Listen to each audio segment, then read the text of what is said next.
새벽 3시 또 깨셨습니까?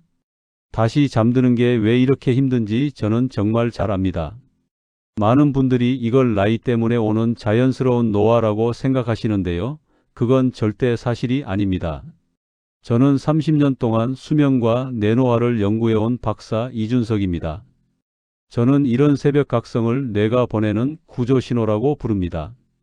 최근 제가 만난 71세 김도현 어르신도 똑같은 고민을 겪고 계셨어요.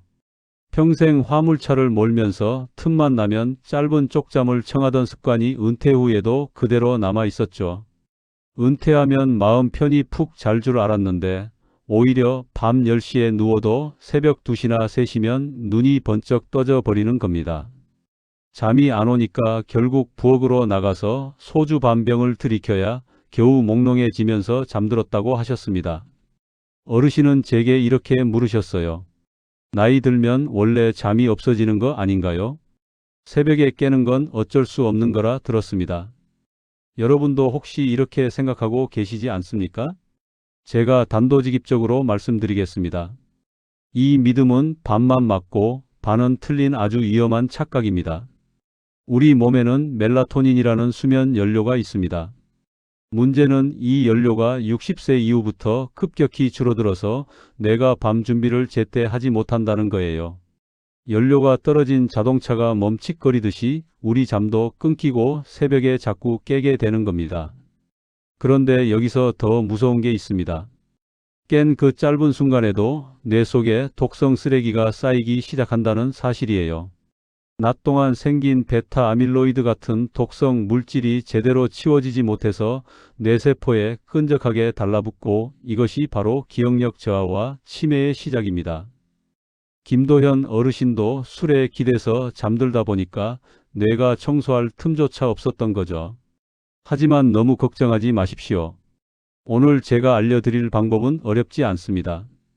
집에서 바로 실천할 수 있는 3가지 방법만 지켜도 뇌 속 청소부가 깨어나고 잠의 결이 완전히 달라질 수 있어요. 시작하기 전에 부탁드립니다.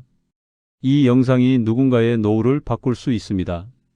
좋아요와 구독, 그리고 가족에게 공유해 두시면 큰 도움이 됩니다. 여러분은 요즘 어떤 새벽 증상을 겪고 계신지 댓글로 알려주세요. 71세 김도현 어르신의 이야기는 많은 분들이 겪는 현실과 크게 다르지 않습니다. 어르신은 은퇴하고 시간이 생기면 잠이 편해질 줄 알았는데 오히려 더 불안해지고 밤마다 뒤척이면서 새벽에 깨는 일이 반복됐어요. 새벽에 깨면 잠은 안 오고 결국 소주를 찾게 되고 다음 날은 머리가 무겁고 하루가 길게만 느껴진다고 하셨습니다. 가족들이 걱정해도 본인은 나이 탓이라며 체념하고 계셨죠. 그래서 제가 작은 변화부터 시작해 보자고 제안했습니다. 귀 뒤 풍지혈을 지압하고 4초 들이마시고 7초 멈추고 8초 내쉬는 호흡을 3세트만 하고 아침에 10분이라도 햇빛을 받는 이 3가지를 매일 해보시라고 말씀드렸어요. 3주 뒤 다시 뵌 김도현 어르신은 완전히 다른 분처럼 보였습니다. 술 생각이 자연스럽게 줄고 아침에 눈을 뜨면 머리가 개운하게 맑아진다고 하셨어요. 예전처럼 하루가 무겁지 않고 새벽에 깨는 날도 확 줄어 있었다며 스스로도 놀라워하셨습니다. 잠깐 깬다 해도 다시 스르륵 잠이 들어서 이제는 밤이 두렵지 않다는 말이 특히 기억에 남습니다. 여러분도 충분히 이렇게 바뀔 수 있습니다. 오늘 이 영상에서 말씀드릴 내용은 여러분의 수면 관리 방식을 완전히 바꿀 수 있는 중요한 지혜입니다. 이 이야기를 끝까지 듣고 실천하셔야만 진정한 변화를 경험할 수 있어요. 끝까지 보지 않으시면 가장 중요한 실천법을 놓치게 됩니다. 마지막에 나올 단 하나의 습관이 모든 것을 바꿀 수 있거든요. 혹시 아직 구독과 좋아요를 누르지 않으셨다면 지금 바로 눌러주세요. 이 채널은 여러분의 건강한 노년을 응원합니다. 이런 중요한 정보를 더 많은 분들이 알 수 있도록 구독과 좋아요로 응원해 주시면 감사하겠습니다. 그럼 이제 여러분의 수면을 방해하는 진짜 원인들을 하나씩 짚어보겠습니다. 여러분의 식습관과 생활 패턴을 바꾸는 작은 실천만으로도 충분히 일어날 수 있는 일이니까요. 멜라토닌이 급격히 줄어들면서 우리 몸은 밤 준비를 제대로 못하게 됩니다.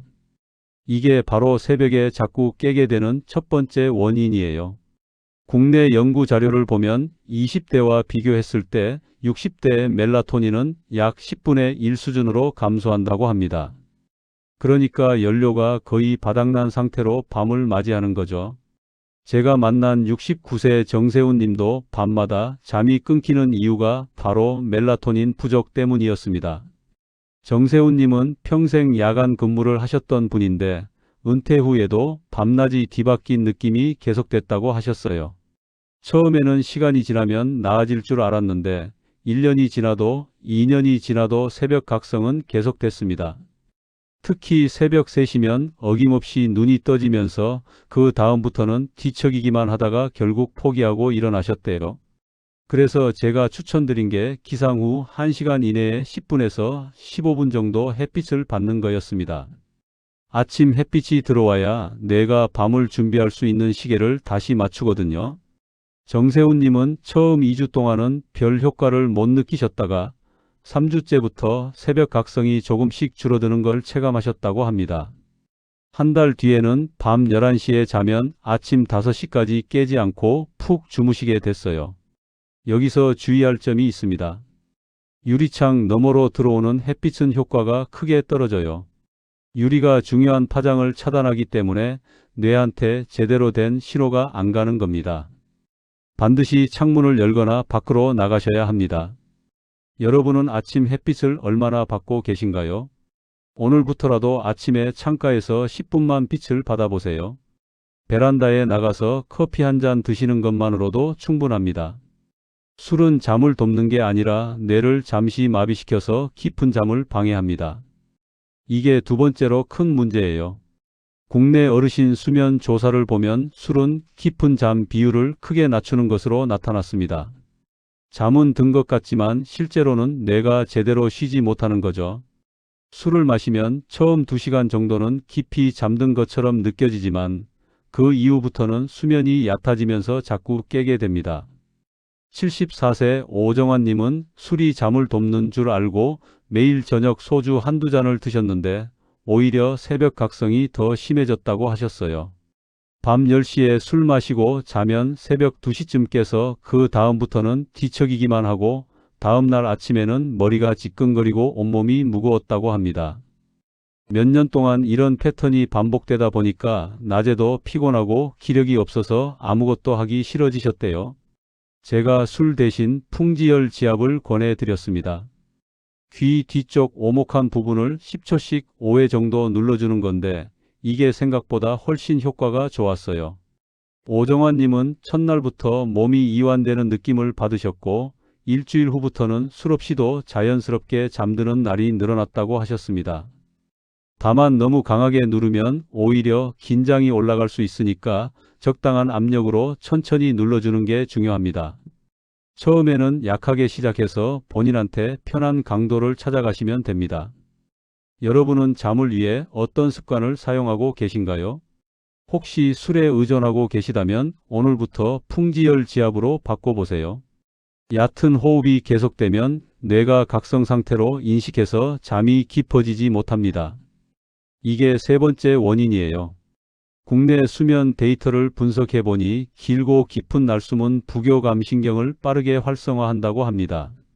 부교감신경이 활성화되면 몸이 이완되면서 자연스럽게 잠이 오는 거죠. 반대로 짧고 얕은 호흡이 계속되면 교감신경이 활성화돼서 몸이 긴장 상태를 유지하게 됩니다. 76세 김영철 님은 4초 들이마시고 7초 멈추고 8초 길게 내쉬는 호흡을 3일만 실천했는데도 새벽 각성이 눈에 띄게 줄었다고 하셨어요. 김영철 님은 처음에 반신반의했지만 직접 해보니까 몸이 확실히 달라지는 걸 느꼈다고 합니다. 첫날은 호흡에 집중하는 게 어색했는데 이틀째부터는 익숙해지면서 몸이 저절로 이완되는 느낌을 받으셨대요. 일주일 후에는 호흡 2세트만 해도 스르륵 잠이 들 정도로 효과가 좋아졌다고 하셨습니다. 이 호흡법은 4세트만 해도 충분해요. 처음에는 무리해서 오래 참지 마시고 본인 호흡에 맞춰서 천천히 늘려가시면 됩니다. 4초, 7초, 8초를 정확하게 지키는 것보다 깊고 긴 날숨에 집중하는 게 더 중요합니다. 여러분은 잠들기 직전에 호흡을 의식해 보신 적 있나요? 오늘 밤부터 이 호흡법을 한번 시도해 보세요.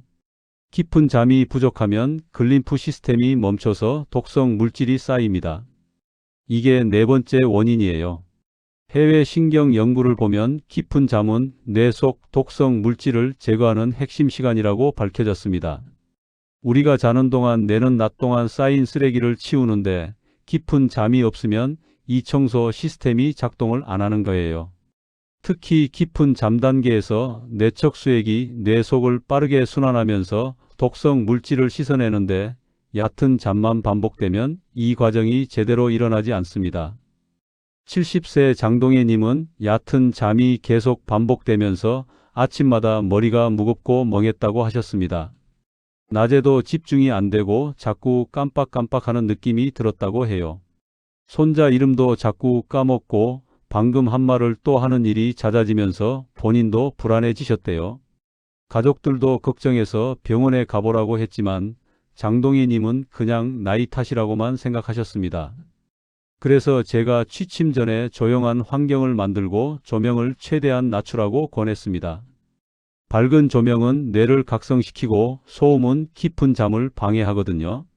장동희 님은 암막 커튼을 설치하고 침실 조명을 완전히 끄셨더니 2주 만에 아침에 머리가 한결 가벼워지는 걸 느끼셨다고 합니다.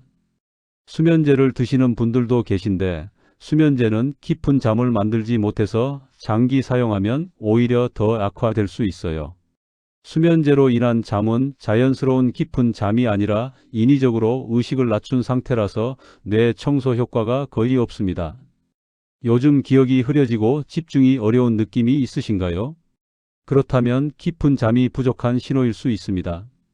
나이 때문이라는 오해가 문제 해결을 막아서 증상을 장기화시킵니다.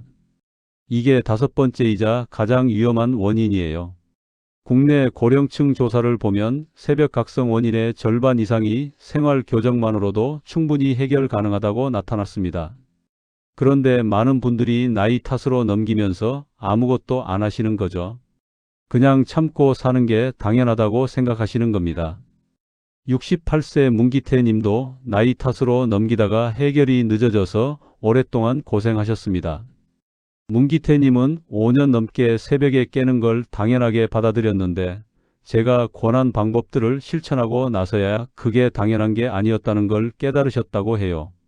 문기태 님은 처음에 이런 간단한 방법으로 뭐가 달라지겠냐고 반신반의하셨지만 한 달 만에 완전히 생각이 바뀌셨습니다. 일주일 동안 수면 기록을 작성해서 패턴을 파악해 보세요. 몇 시에 잠들고 몇 시에 깨는지, 낮에 어떤 활동을 했는지 적어보면 문제가 보이기 시작합니다. 커피를 마신 날과 안 마신 날, 운동한 날과 안 한 날을 비교해 보면 무엇이 잠을 방해하는지 명확하게 알 수 있어요. 무시하고 방치하면 뇌 피로가 누적돼서 회복이 더뎌집니다. 여러분은 혹시 새벽 각성을 원래 그런 것이라며 넘기고 계신가요? 이제 해결책을 구체적으로 정리한 확장 본론으로 이어가겠습니다. 오늘 밤부터 바로 달라질 수 있는 실천법들을 알려드리겠습니다. 풍지혈은 긴장을 낮추고 이완을 빠르게 유도하는 지점입니다.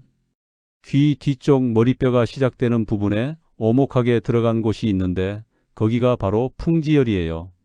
이 부분을 10초씩 5회 정도 눌러주면 목과 머리 주변 긴장이 풀리면서 몸이 이완되는 걸 느끼실 수 있습니다. 특히 하루 종일 스마트폰을 보거나 책을 읽어서 목이 뭉친 분들한테 효과가 좋아요. 제가 만난 72세 박민호 님은 풍지혈 지압을 시작하고 일주일 만에 목 주변이 한결 가벼워졌다고 하셨습니다.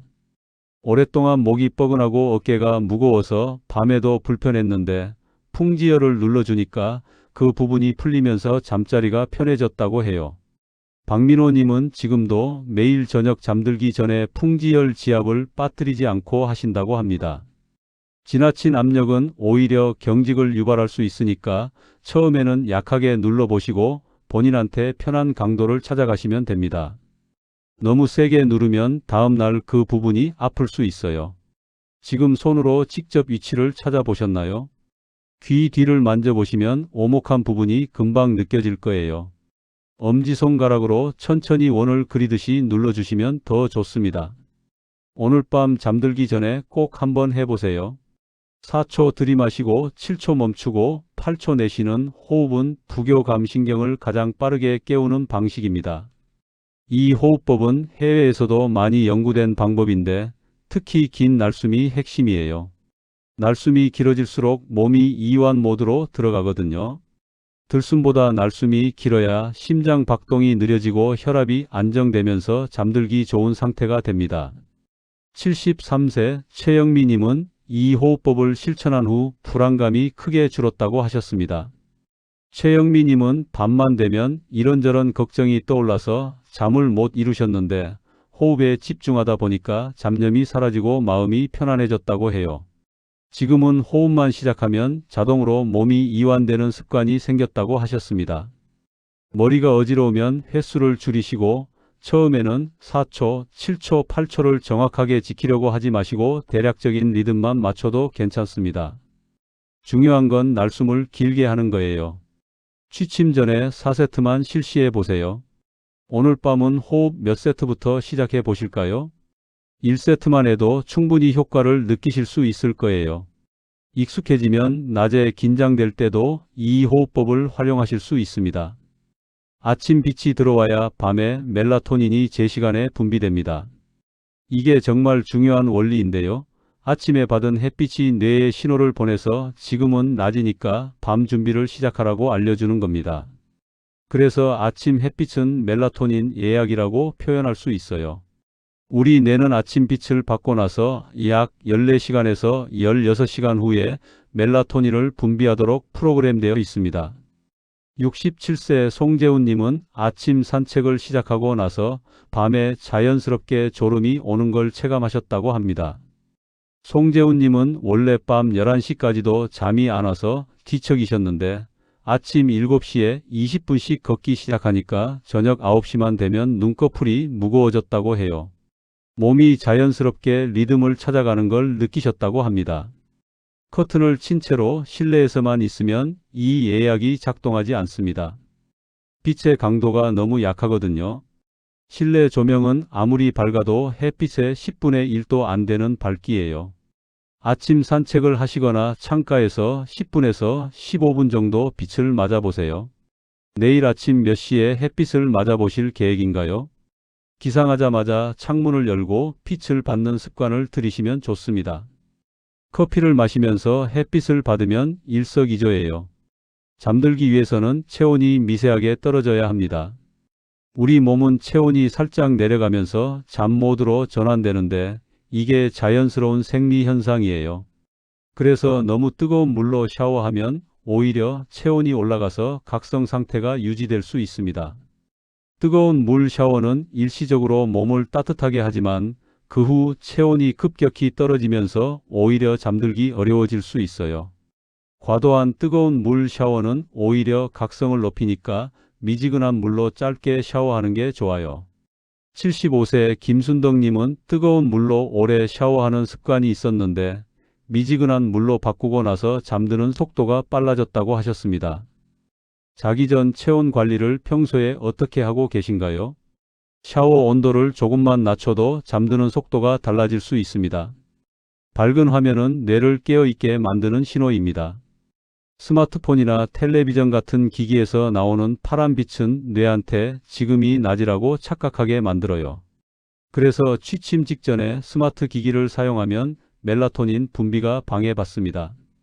특히 침대에 누워서 스마트폰을 보는 습관은 수면에 가장 나쁜 영향을 줍니다. 잠들기 1시간 전에는 화면을 최대한 줄이는 게 좋아요. 책을 읽거나 조용한 음악을 듣는 게 훨씬 도움이 됩니다. 오늘은 잠들기 전 화면 시간을 줄여보실 수 있을까요? 처음에는 30분 전부터 시작해도 괜찮습니다. 71세 이상호님은 침대에서 스마트폰 보는 습관을 끊고 나서 입면 시간이 절반으로 줄었다고 하셨어요. 잠자리 환경도 정말 중요합니다. 침실이 너무 밝거나 시끄러우면 깊은 잠에 들기 어려워요. 암막 커튼을 사용하시거나 조명을 완전히 꺼보세요. 작은 불빛 하나라도 뇌는 감지할 수 있거든요. 대기 전력 표시등이나 디지털 시계 불빛도 수면을 방해할 수 있으니까 가리거나 끄시는 게 좋습니다. 소음도 마찬가지입니다. 조용한 환경을 만들어야 뇌가 청소 모드로 들어갈 수 있어요. 귀마개를 사용하시거나 백색 소음을 틀어놓는 것도 방법입니다. 여러분 침실은 지금 잠자기에 적합한 환경인가요? 침실 온도도 중요한데 18도에서 20도 정도가 가장 적합합니다. 낮잠은 15분 이내로 제한하는 게 좋습니다. 낮잠을 너무 오래 자면 밤에 잠이 안 오는 악순환이 생겨요. 오후 3시 이후에는 낮잠을 피하시고 꼭 자야 한다면 의자에 앉아서 짧게 눈만 붙이는 정도로 하세요. 70세 한명숙님은 오후 낮잠을 2시간씩 주무셨는데 15분으로 줄이고 나서 밤잠이 훨씬 좋아졌다고 하셨습니다. 카페인도 오후 2시 이후에는 드시지 않는 게 좋아요. 카페인은 우리가 생각하는 것보다 훨씬 오래 몸에 남아 있거든요. 저녁에 드신 커피가 새벽 각성의 원인이 될 수 있습니다. 카페인의 반감기가 5시간에서 7시간이나 되기 때문에 오후에 마신 커피도 밤까지 영향을 줄 수 있어요. 이제 마지막 요약 단계로 넘어가겠습니다. 오늘 배운 모든 내용을 정리해서 여러분이 바로 실천할 수 있도록 도와드리겠습니다. 오늘 이야기의 핵심은 단순합니다. 새벽에 깨는 건 나이 때문이 아니라 교정 가능한 몸의 신호라는 거예요. 부족한 멜라토닌, 잘못된 습관, 얕은 호흡, 뇌 청소 시스템 정지 같은 요인이 겹치면 하루가 무겁고 머리가 흐려지면서 결국 뇌 노화 속도가 빨라집니다. 잘못 관리했을 때 어떤 일이 벌어지는지 다시 한번 정리해 볼게요. 술에 의존해서 잠들면 깊은 잠 비율이 떨어지고 뇌 청소 시스템이 작동을 안 합니다. 독성 물질이 계속 쌓이면서 기억력이 떨어지고 집중력이 흐려지죠. 낮에도 머리가 무겁고 피로가 쌓이면서 삶의 질이 급격하게 나빠집니다. 장기적으로는 치매 위험까지 높아지는 거예요. 반대로 제대로 관리하면 어떻게 될까요? 아침에 맑은 정신으로 일어나고 하루가 훨씬 가볍고 활력이 넘치는 생활을 하실 수 있습니다. 뇌가 밤사이 제대로 청소되니까 기억력도 좋아지고 집중력도 높아지죠. 장기적으로는 뇌 건강까지 챙길 수 있어서 건강한 노년을 보내실 수 있습니다. 오늘 당장 하나만 실천하라면 저는 아침 햇빛 15분을 강력하게 추천드립니다. 이게 가장 빠르고 가장 강력한 변화의 출발점이거든요. 아침에 일어나자마자 창문을 열고 15분만 빛을 받아보세요. 단 하루만 해도 그날 밤 잠이 달라지는 걸 느끼실 수 있을 거예요. 풍지열 지압도 함께 해보시고 4초, 7초, 8초 호흡도 오늘 밤부터 시작해 보세요. 이 세 가지만 지켜도 3주 안에 완전히 다른 잠을 경험하실 수 있습니다. 김도현 어르신처럼 여러분도 충분히 바뀔 수 있어요. 오늘 내용 중에서 어떤 부분이 가장 도움이 되었는지 댓글로 남겨주시면 다음 영상 제작에 큰 힘이 됩니다. 여러분의 작은 댓글 하나하나가 저에게는 정말 큰 응원이에요. 끝까지 시청해 주셔서 감사합니다.